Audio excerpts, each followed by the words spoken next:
ମଧ୍ୟାହ୍ନ ଭୋଜନ ଖାଇବା ହେଲା କାଳ। ମଧ୍ୟାହ୍ନ ଭୋଜନ ଖାଇ ଅସୁସ୍ଥ ହେଲେ ଛାତ୍ରଛାତ୍ରୀ।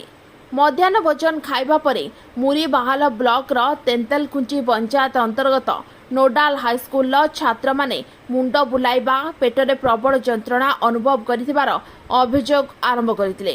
ଏହାପରେ ଛାତ୍ରମାନଙ୍କ ଅଭିଭାବକମାନେ ସେମାନଙ୍କୁ ବାଇକ୍ରେ ଧରି ଟିଟିଲାଗଡ଼ ମାତୃ ଶିଶୁ ଡାକ୍ତରଖାନାରେ ଭର୍ତ୍ତି କରିଥିଲେ। ଖାଦ୍ୟରେ କୀଟପତଙ୍ଗ ମିଳିବା ଯୋଗୁଁ ଏଭଳି ପରିସ୍ଥିତି ସୃଷ୍ଟି ହୋଇଥିବା କୁହାଯାଉଛି। ଅଭିଭାବକମାନେ ଏହି ଘଟଣାର ବିସ୍ତୃତ ତଦନ୍ତ ଓ ଦୋଷୀଙ୍କ ବିରୁଦ୍ଧରେ କଠୋର କାର୍ଯ୍ୟାନୁଷ୍ଠାନ ଦାବି କରିଛନ୍ତି। ବାରମ୍ବାର ଏପରି ଅଭିଯୋଗ ଆସିବା ସତ୍ତ୍ୱେ ସମାନ ଅବହେଳା ପୁନରାବୃତ୍ତି ହେଉଛି। ଏପରି ପରିସ୍ଥିତିରେ ସାଧାରଣ ଲୋକମାନେ ପ୍ରଶ୍ନ ଉଠାଇଛନ୍ତି ଯେ ଶିକ୍ଷା ବିଭାଗର ଅଧିକାରୀମାନେ କ'ଣ କରୁଛନ୍ତି। କଣ୍ଟାବାଞ୍ଜିରୁ ବିକାଶ ଶର୍ମାଙ୍କ ରିପୋର୍ଟ, ଓଟି ଲାଇଭ୍। ଅଧିକ ଖବର ଦେଖିବା ପାଇଁ ଓଟି ଲାଇଭ୍କୁ ସବସ୍କ୍ରାଇବ୍ କରନ୍ତୁ ଏବଂ ଏହି ଖବରଟିକୁ ଅଧିକରୁ ଅଧିକ ସେୟାର କରନ୍ତୁ।